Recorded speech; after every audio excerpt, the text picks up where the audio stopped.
আসসালামু আলাইকুম রহমতুল্লাহি ওবারাকাতুহু।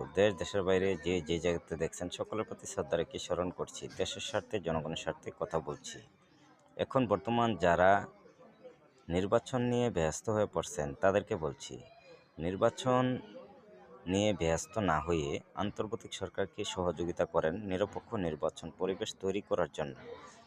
আন্তর্জাতিক সরকারকে অবশ্যই আপনারা সবাই মিলিতভাবে সহযোগিতা করতে হবে, যাতে নিরপেক্ষ একটা নির্বাচন পরিবেশ তৈরি করতে পারে। আপনারা নির্বাচন নিয়ে ব্যস্ত হয়ে পড়বেন না। নির্বাচন অবশ্যই হবে, একটু সময় দিতে হবে। যেই সংস্কার নিয়ে আন্দোলন হয়েছিল, এই সংস্কার একটু পূরণ করতে দেন। বাংলাদেশের জনগণের স্বার্থে গণতান্ত্রিক দেশ গড়ার মতন শক্তি আন্তর্জাতিক সরকারকে আপনারা সহযোগিতা করেন, তাইলে অতি দ্রুত নির্বাচন পরিবেশ তৈরি করতে পারবে। অবশ্যই নির্বাচন পরিবেশ তৈরি করতে পারলে নির্বাচন দিয়ে দিবে, এতে কোনো কারণ নৈরাজ্য সৃষ্টি করার প্রয়োজন নাই।